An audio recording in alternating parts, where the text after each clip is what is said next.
Wow! Ang sarap naman ng ulam. Paborito ko talaga to.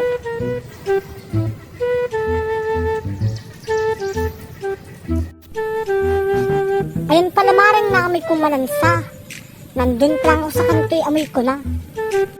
Ang OA mo naman, Mari. Nakatikim ka na ganari. Ay, ayoko niyan, Mari. Di ko kayang kainin yan. Pinauulam ko lang kay Bruno, dun sa aking aso. Subukan mo lang, Mari, at napakasarap na rin.